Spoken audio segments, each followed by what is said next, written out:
A lot of stuff going, man. Still going. And that's fantastic. So before we get to the Club Chill Records tracks of the unexpected for this week, and I'm glad you're on board. And part of the reason is only a few weeks ago, I was flicking through your book, Marshall, Diary of a DJ. All right.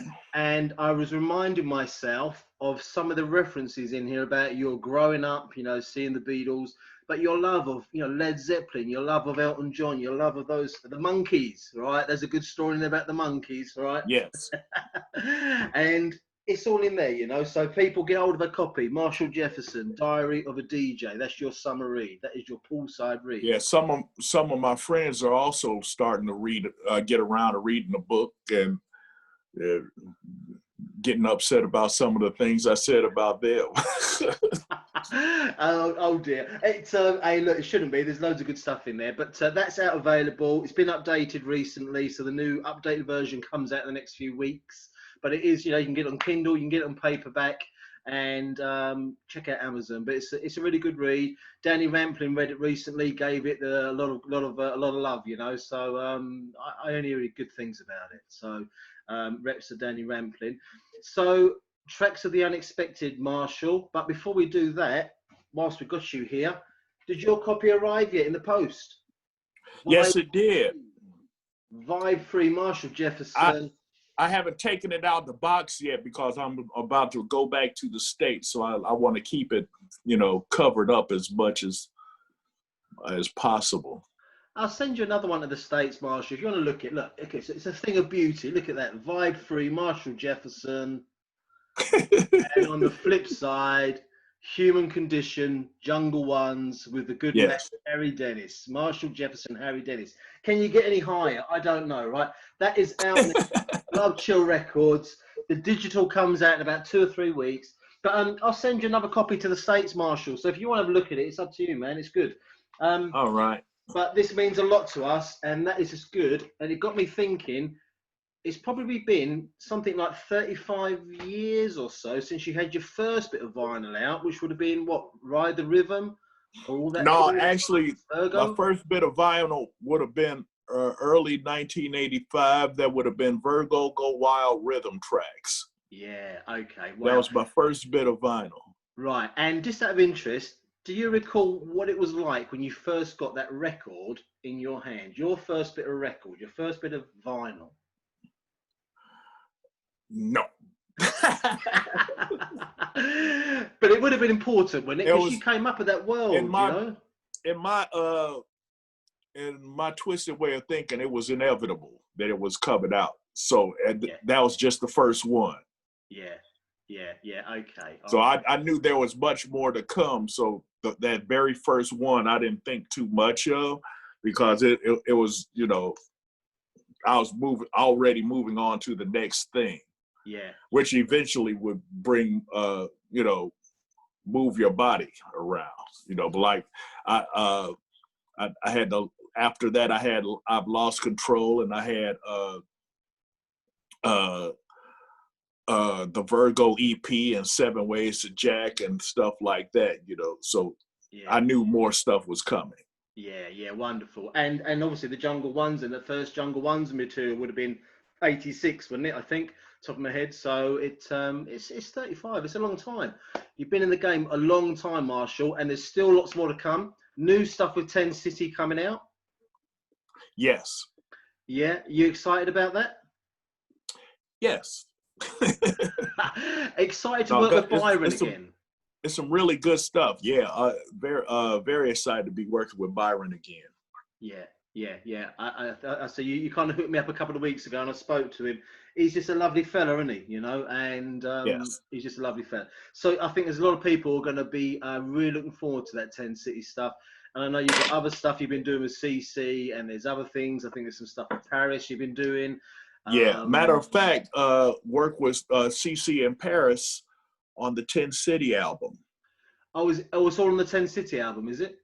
Yes. Whoa, okay, all right. There's some heavyweights in there. That's gonna be amazing. Okay, let's look forward to that. Right, look, and I know you've got other bits and bobs going on as well.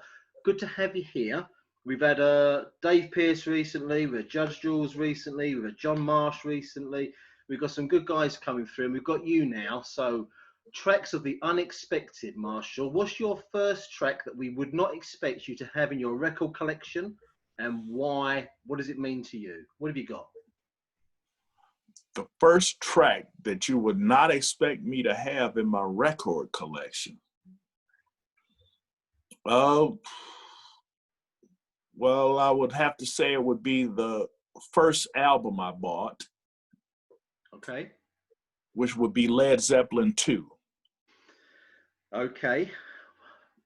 And so I know you're a big Led Zeppelin fan. I know there's a photograph that exists in this world of you backstage with the band. Yes. So what was it about Led Zeppelin then that you loved, you know? Well, I had a paper route. I had a little job. I was a paper boy. Yep. And I got my money, and I went to the record store, and I said, hey, I'm gonna buy an album every week. Right. And that was the first album. I liked the cover, and I bought it. First song I put on was Whole Lot of Love. And now Led Zeppelin have a lot to do, and we know this from your book, to do with, in a strange kind of way, they contributed to Move Your Body, the house music anthem, didn't they? You know? yes, Yeah. So tell us a bit about that, Marshall, because that's a great old story. the relationship between Led Zeppelin and Marshall Jefferson. Okay. Now, there was another album that I purchased shortly after buying Led Zeppelin 2. Of course, I had to buy Led Zeppelin 1. Yeah. What I noticed was the timbre of the drums and the vocals, and even the guitar was much higher on Led Zeppelin 2. It sounded a lot tighter. Mm-hmm. Led Zeppelin 1, in comparison, sounded like it was dragging. So in my mind, I don't know how I figured this out. I figured that Led Zeppelin 2 was sped up. The tape was sped up, right? So Robert Plant's voice was much higher, you know. Yeah, yeah. You need coolin', right? While on the first album, he would go, babe, I'm gonna. His voice was much lower, right? Yeah. So over the years, now I wasn't even a musician, but I knew that they had sped up the tape. I don't know, who it exactly was, but they did it again on subsequent albums. So when I got into the music business, the way I figured that I can play all the instruments myself was if I played it at a slower speed. Yeah. And sped it up like Led Zeppelin. And so I instantly became a musician because of the technology that was available. Yeah. So, and now the whole idea, the whole concept of that was born through me listening to Led Zeppelin. I love it, absolutely. So we owe house music partially to Led Zeppelin. Well, yes. Wonderful. And I really hope to see that photograph of you backstage with those guys sometime. I know you know where it is. You just got to get it, haven't you? Anyway, yes. So look, so Marshall, so what's another track then that people would not expect you to have in your record collection? And I know you've got a vast record collection back in the States, haven't you? Right? So I know. Yes. That would be Goodbye Yellow Brick Road, Elton John. Right. Now, you speak very highly of Elton John in your book, and I think you actually described him as he played piano like a brother, I think you say, you know. So what was it like about a Elton? black church piano playing brother.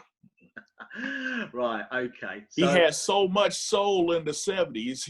They had to get him on Soul Train.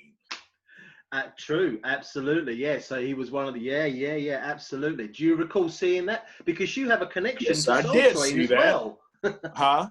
Because you have a connection to Soul Train as well, don't you? Via your father, if I I have remember. a connection to Soul Train via my father. My father was a policeman, and his partner on the police force was Don Cornelius, who Yeah.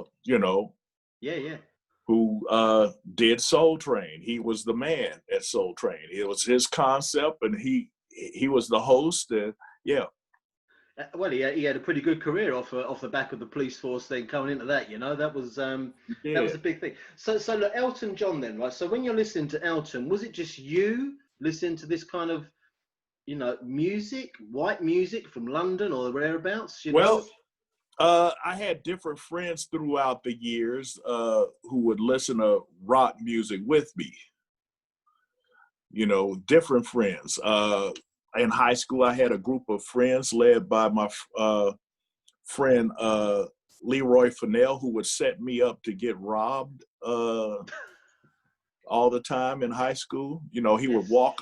he would walk us around the Lindblom High School, which was in in the heart of Inglewood, very very bad neighborhood, and you know, for some reason he wanted us to walk around the school so we would get robbed, right? But you figured it out in the But end. that would I figured it out 30 years later. Okay. It yeah.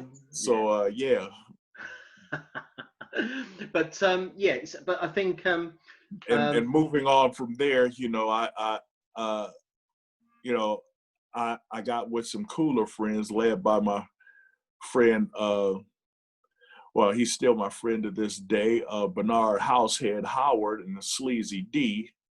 Well, Sleazy D, obviously, he passed last year, but that group of friends, yeah. we would listen to rock and roll. Right. Okay. All right. Okay. Now, what else have you got in your collection, Marshall, out of that vast collection you've got that people wouldn't expect you to have in there? That they wouldn't expect me to have in there. Yeah.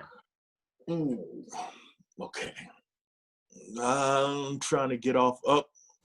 Stanley Clark, School Days. Yeah. Wonderful. Okay. All right. Okay. Just as a bass player or the whole collective, the whole music. You know what's going on there? Uh, well, the School Days album. Yeah. I also had the Journey to Love album, but I liked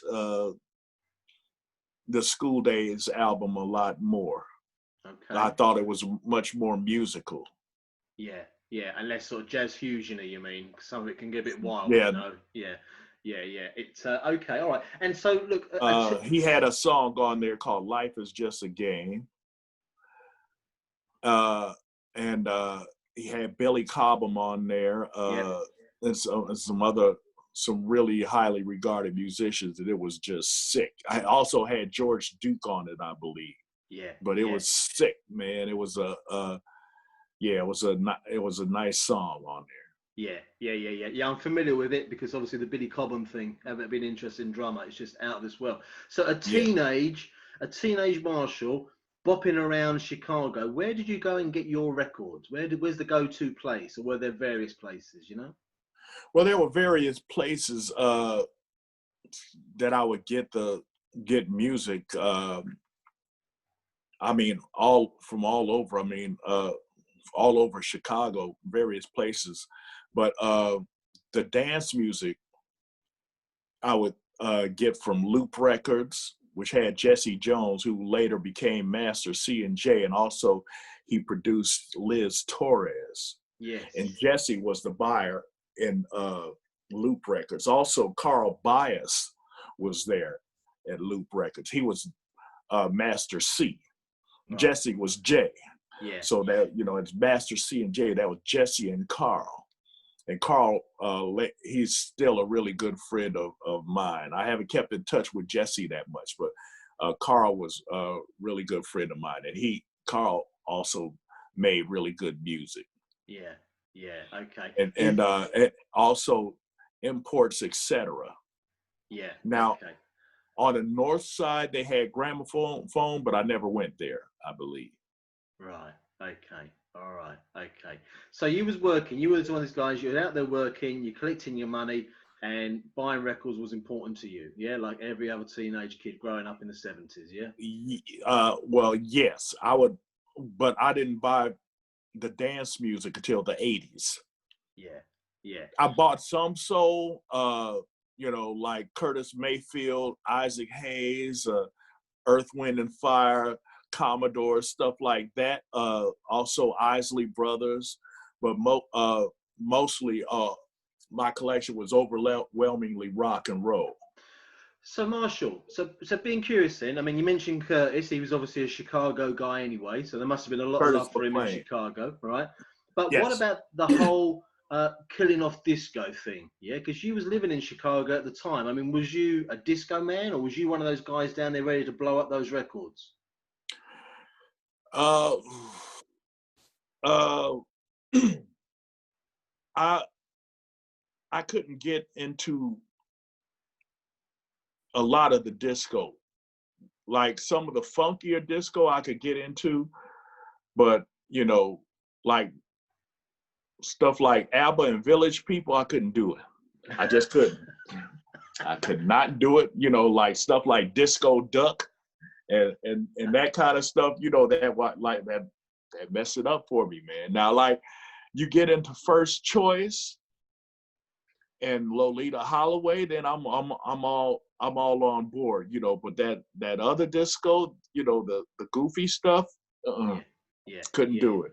yeah. But all that South Soul stuff is just amazing. I think Yeah. didn't you do a compilation album on South Soul music? Am I Yeah, Yeah, you something did. like Yeah, that. yeah, yeah. Yeah. Okay, yeah. So yeah, all right. So look, one more track from the unexpected, Marshall, that we wouldn't expect in your collection, please. What would be another example? Going back to Curtis Mayfield, that Claudine album, man, with Gladys Knight and the Pips singing it. Woo, man. Yeah, Curtis tore up those lyrics, man. It was really outstanding yeah, work. yeah, Yeah. yeah, yeah, yeah, yeah. But Curtis Mayfield and the Impressions, his band before that, and even going back before that, he never made a bad track, So it's that's really good. So Curtis Mayfield, right? Okay, I'm going to put this one up, and one more. I'm going to put you on the spot. This pulls it in line with the Club Chill Records element. What would be a favorite chilled track that you'd have? A favorite chilled track Yeah, yeah, that I have. yeah. Okay. I don't know if you could count it as chilled or not, but If it's chilled to you, it's chilled. Yeah. it would be